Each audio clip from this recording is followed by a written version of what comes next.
వినరండయ్యా విని కనరండయ్యా వీరబ్రహ్మం చరిత వినరండయ్యా అని చిన్నప్పుడు వీరబ్రహ్మం చరిత్రలా ఎన్ని ముచ్చట్లు చెప్పేది. ఎన్కో ముంగట్నో గాని దాదాపుగా ఆయన చెప్పినట్టు అవుతున్నాయనే అనుకోవాలి. కానీ గిట్లా జరుగుతుందని మాత్రం చెప్పిండో లేదో తెలియదు. కానీ ఇంతకా వింత ముచ్చట ఏందంటే చూడురి మీరే. కాలాన్ని రాసిన బ్రహ్మస్వామిని, కాలం గురించి చెప్పిన ఈరబ్రహ్మస్వామిని అడిగినా కూడా చెప్పలేడు కావచ్చు ఇప్పటి కాలానికి ఏం పేరు పెట్టాలనో. అయ్యర నాయనో, ఎన్ని చిత్రమైన ముచ్చట్లు చూస్తున్నాము. పెండ్లి కాకుండా తల్లయ్యేటోళ్ళని చూసినాము, పెండ్లి కాకుండానే తండ్రి అయ్యేటోళ్ళని కూడా చూసినాం. కానీ పెండ్లమే లేకుండా తండ్రి అయ్యేటోళ్ళని చూసిండ్రా?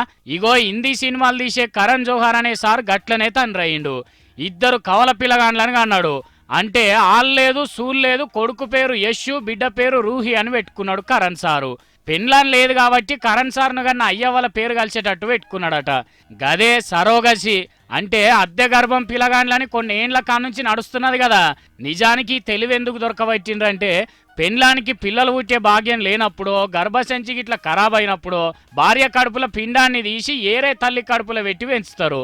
అగో అట్లా వంశాన్ని నిలబెట్టుకుంటారు అన్నట్టు. కానీ ఈ టెక్నాలజీని ఎవరెట్లా వాడుకుంటున్నారో కానీ సినిమా వాళ్ళు మాత్రం మస్తుగా వాడుకుంటున్నారు.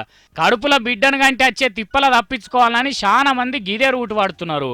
షారూఖ్ ఖాన్ సార్ కాన్ నుంచి మంచులక్ష్మి మేడం దాకా ఒకల చూసి ఒకరు గిదే బాట పట్టిండ్రు. సరే వాళ్ళతో తీరుగా చెప్పుకోవచ్చు. కానీ ఈ కరణ్ సార్కు పెండ్లేగాలే పిల్లలు మాత్రంగా అన్నాడు. మరి ఆ పిల్లలు పెద్దగా పెరిగినాక అవ్వజాడ ఏమని చెప్తాడో ఏమో. ఆయన బాధ ఏందో మనకు తెలియదు. కానీ కరణ్ సార్ తండ్రి ప్రమోషన్ కొట్టినందుకు దోస్తులు అందరూ మెచ్చుకుంటాండ్రు. మనం కూడా బిడ్డలు చల్లగా బతకాలని కోరుకుందాం. కానీ డబ్బులు, పేరు, పరపతున్నా కానీ మనసుకు నచ్చిన ఓ పిల్ల దొరుకుతలేదు. పెండ్లామై వంశాన్ని నిలబెట్టే దిక్కులేని వాళ్ళే అవుతున్నారు చాలా మంది. దేనికొచ్చిన సరోగసి ఇది.